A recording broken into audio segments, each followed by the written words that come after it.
بسم اللہ الرحمن الرحیم۔ حضرت ایوب علیہ السلام حضرت اسحاق علیہ السلام کی اولاد میں سے ہیں اور ان کی والدہ حضرت لوط علیہ السلام کے خاندان سے ہیں۔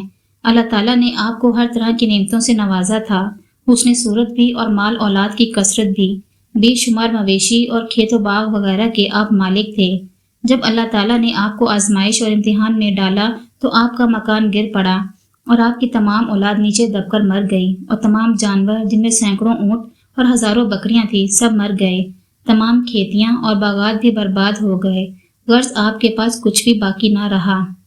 آپ کو جب ان چیزوں کے ہلاک و برباد ہونے کی خبر دی جاتی تھی تو آپ حمد الہی کرتے اور شکر بجا لاتے تھے اور فرماتے تھے کہ میرا کیا تھا اور کیا ہے، جس کا تھا اس نے لے لیا، جب تک اس نے مجھے دے رکھا تھا میرے پاس تھا، اور جب اس نے چاہا لے لیا۔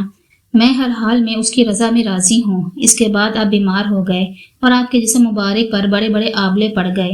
اس حال میں سب لوگوں نے آپ کو چھوڑ دیا، بس فقط آپ کی بیوی جن کا نام رحمت بنت افرائیم تھا، جو حضرت یوسف علیہ السلام کی پوتی تھی، آپ کی خدمت کرتی تھی۔ سالہ سال آپ کا یہی حال رہا۔ آپ آبلوں اور پھوڑوں کے زخموں سے بڑی تکلیف میں رہے۔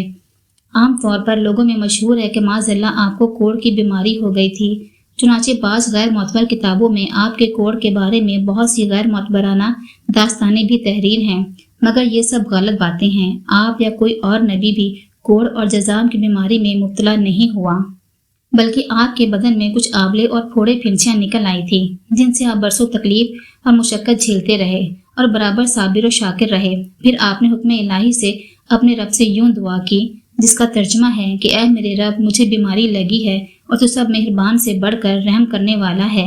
جب آپ خدا کے آزمائشوں میں پورے اترے اور امتحان میں کامیاب ہو گئے تو آپ کی دعا مقبول ہوئی، اور اللہ تعالیٰ نے حکم فرمایا کہ اے ایوب علیہ السلام، اپنا پاؤں زمین میں مارو۔ آپ نے زمین پر پاؤں مارا تو فوراً ایک چشمہ پھوٹ پڑا۔ حکم الہی ہوا کہ اس پانی سے غسل کرو، چنانچہ آپ نے غسل کیا تو آپ کے بدن کی تمام بیماریاں دور ہو گئی۔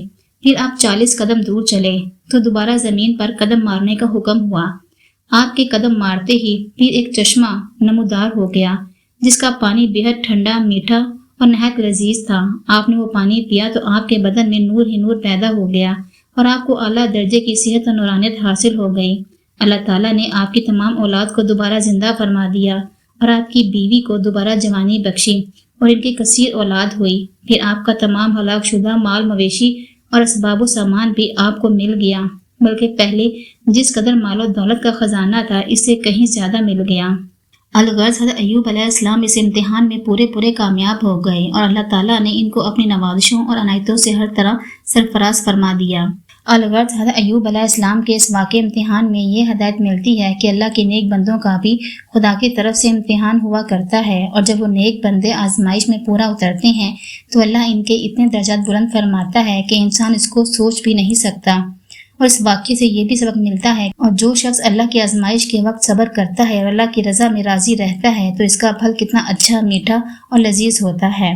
تو جی ناظرین، اگر آپ کو ویڈیو اچھی لگی ہے تو ویڈیو کو لائک کریں، اور اس طرح کی مزید ویڈیوز کے لیے آپ میرے چینل کو سبسکرائب کریں، اور سب لوگ ایک مرتبہ درود پاک پڑھ لیں۔ اللہم صلی علی محمد وعلی آل محمد۔